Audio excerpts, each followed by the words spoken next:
अल्लाहुम्मा सल्लि अला मुहम्मद व आले मुहम्मद वअज्जिल फरजाल मुहम्मद। औज़ु बिल्लाहि मिनश शैतानिर रजीम। बिस्मिल्लाहिर रहमानिर रहीम। बाद तस्बीह व तक़दीस खुदाबंद करीम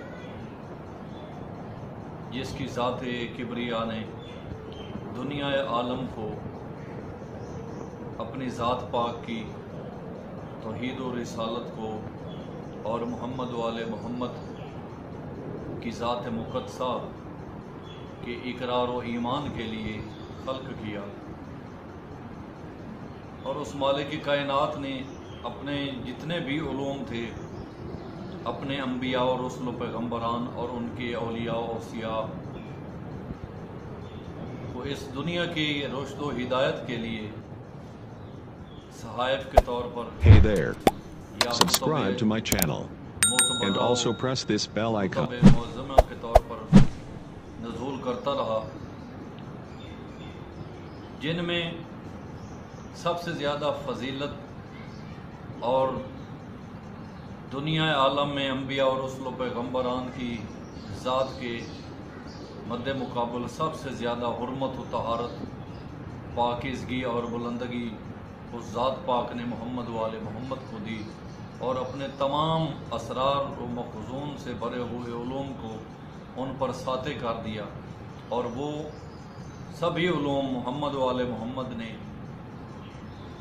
हमें बताए, जिसमें गुज़श्तगान और आइंदा रहने वाली तमाम मखलूक़ात को मोहम्मद वाले मोहम्मद ने उन उलूम को फैज़ हर उसको दिया जिसने उस बारगाह अज़ीम के दर पर अपने आप को एक ग़ुलाम के तौर पर सर तस्लीम खम पेश किया। आज भी हम कुछ इस तरह के टॉपिक्स को आपके साथ शेयर करने के लिए मौजूद हैं। तो किस्सा कुछ इस तरह है कि जनाब अबू हमज़ा समाली जो मोहम्मद वाले मोहम्मद की ज़ात मुक़द्दसा की दहलीज़ अतहर के एक नहायत ही बावकार और मोहब्बत व मवद्दत व वलायत और मार्फत रखने वाले सहाबी थे, और एक सादिक मिजाज सहाबी कि जिनकी रिवायात को पेश करते हुए कभी कोई आलिम झिझकता नहीं या कभी किसी शक व तवक्कुफ़ या तहकीक में पढ़ने की ज़रूरत नहीं। तो अबू हमज़ा समाली कहते हैं कि एक दिन हम सरकार मोहम्मद बाक़िर अलैहिस्सलातु वस्सलाम के साथ तवाफ़ काबा में मशगूल थे। तवाफ़ काबा करने के बाद मैं सरकार बाक़िरुल उलूम के हुज़ूर उनके कदमों में बैठ गया और मैंने उनसे चंद सवालात किए, जिनका जवाब हम उन्हीं की ज़ात बाबरकत से आपको आज पेश करने वाले हैं। तो अबू हमज़ा समाली ने कहा कि मौला, ये क्या वजह है कि लोग मक्का को बक्का कहा करते थे और काबा का नाम बैतुल अतीक रखा गया है? तो बैतुल अतीक का क्या माना है, क्या वजह है? इसके अलावा हतीम को हतीम क्यों कहते हैं?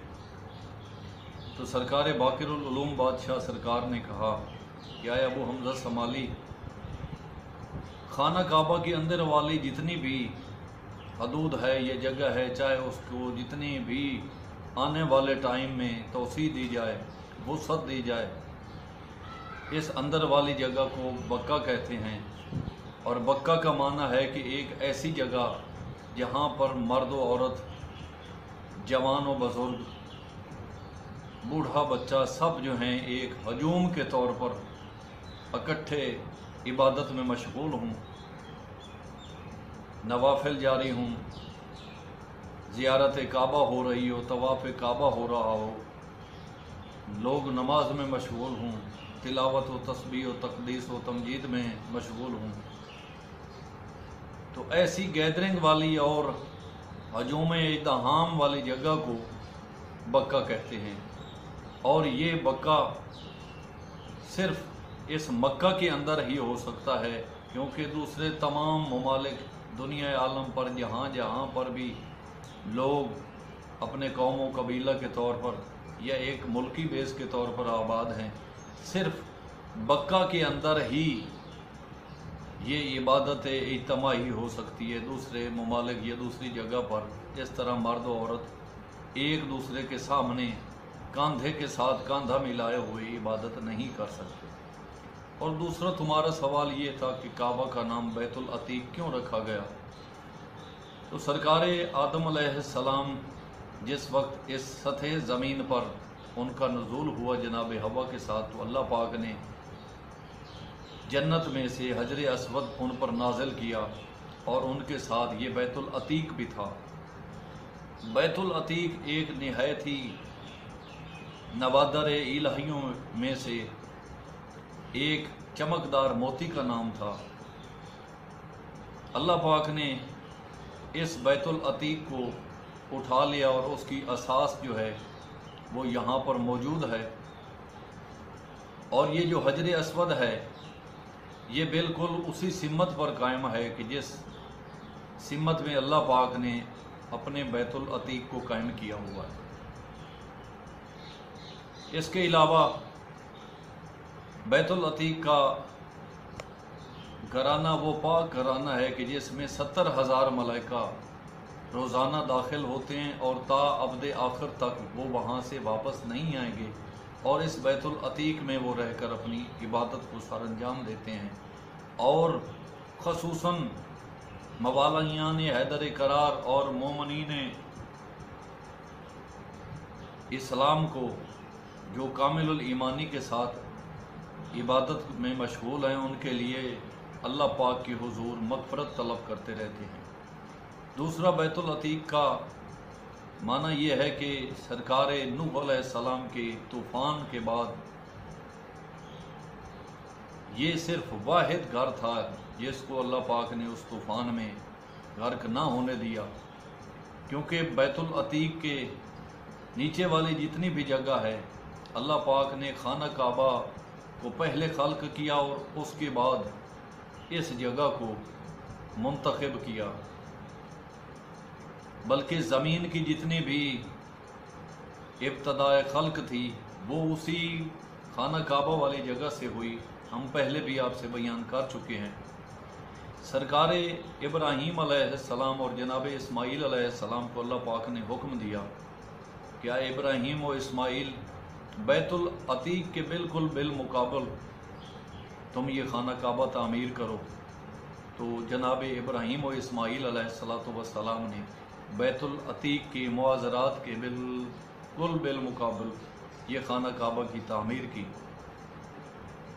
اس کے علاوہ یہ ایک بخشش، مغفرت اور مومنین کی حاجات کا گھر ہے، جس کی تہ سے باد نسیم مزاج، ٹھنڈی ہوائیں چلتی ہیں اور رزق کی تقسیم کا، بلکہ سخاوت کے جتنے بھی خزانے ہیں وہ اس بارگاہ عظیم سے ہوتے ہیں۔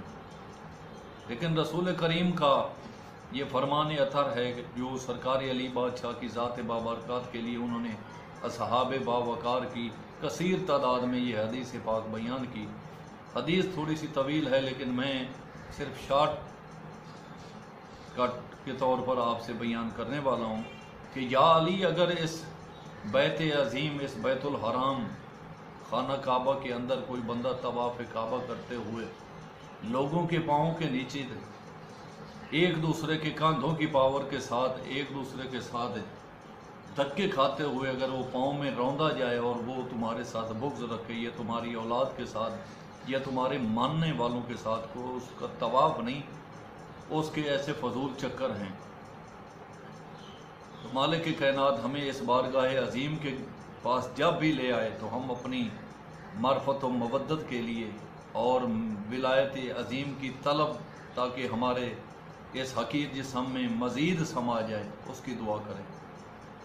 ابو حمزہ سمالی کہتا ہے کہ سرکار باقر علیہ السلام نے کہا کہ اے ابو حمزہ سمالی، یہ لوگ جو طواف کر رہے ہیں ان کو اصل اس مفہوم اور اس مقصد کا پتہ ہی نہیں ہے کہ جو ہم اہل بیت یا انبیاء اور رسل و پیغمبران یا اس مالک کائنات نے دیگر جتنے بھی اولیاء و اوصیاء اس धरती पर भेजे हैं, उसके दीन इस्लाम का मकसद क्या है? तो जनाब अबू हमज़ा समाली कहते हैं कि मौला आप मुझे मकसद बताएं ताकि मैं आपके मानने वालों में जाकर उसको बताऊं।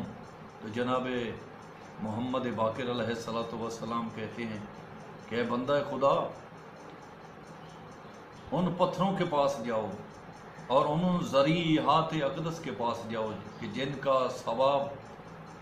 जिनका ज़ियारत का सवाब इतना अजीम है, और जब वहाँ से तुम लौटो तो यहाँ पर आकर इस बारगाह अजीम में उस मालिक किबरिया की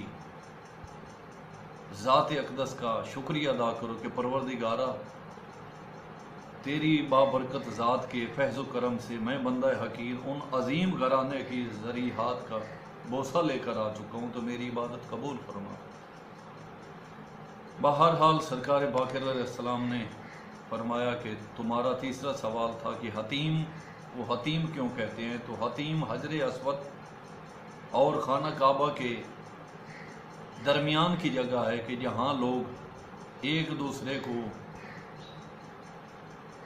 धक्के देते हैं ताकि उनकी इबादत जो है वो तेज़ कदमी के साथ वो जारी रहे। यानी वो चाहते हैं कि हम एक दूसरे से तरजीह लें, फ़ौक़ियत लें, और उस तरजीह व फ़ौक़ियत के लेने में वो उनको नहीं महसूस होता कि हमें कौन धक्के दे रहा है, लेकिन अल्लाह पाक की ज़ात उनसे नाराज़ नहीं होती। इसके अलावा सरकार बाक़िर अलैहिस्सलातु वस्सलाम ने फरमाया कि बैतुल अतीक की और भी बहुत सी मिसालें हैं। दुनिया आलम में साकनाने मकानात तो बहुत सी हैं जो दुनिया में हैं।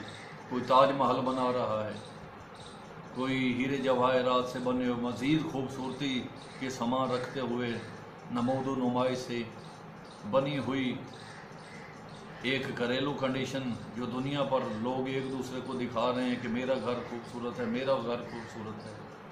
तो अल्लाह पाक सिर्फ खाना काबा का मालिक है।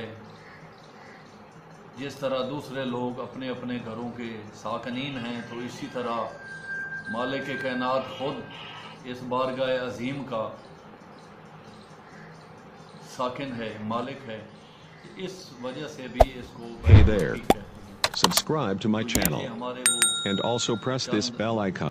मार्फत व मवद्दत भरे इल्मी मुआख़ज़ा से आपको पेश किए जाने वाले चंद नवादिर नायाब अल्फाज जो बेशबाक कीमती हीरे जवाहरात से भी ज़्यादा कीमती हैं, बारगाह अजीम में हमारी ये टूटे फूटे अल्फाज मालिक कायनात मोहम्मद वाले मोहम्मद के सदक़े में कबूल फरमाए। अपना ख्याल रखें, हमें याद रखें और हमारे इन इल्मी और मुहक्किकाना टॉपिक्स को पसंद फरमाएँ जो हमने आपके लिए मोहम्मद वाले मोहम्मद के फरामीन और उनकी ज़ात बाबरकत के ज़ुबान अतर से आपके लिए चुने हैं। अपना ख्याल रखें, हमें अपनी दुआ में याद रखें, और आप पर ये हक़ है कि हमारे चैनल को सब्सक्राइब करें। मालिक कायनात आपकी तौफ़ीक़ात में इज़ाफ़ा फरमाए। आमीन सुम्मा आमीन। बिहक़्क़े मोहम्मद वाले ताहिरीन। वस्सलाम।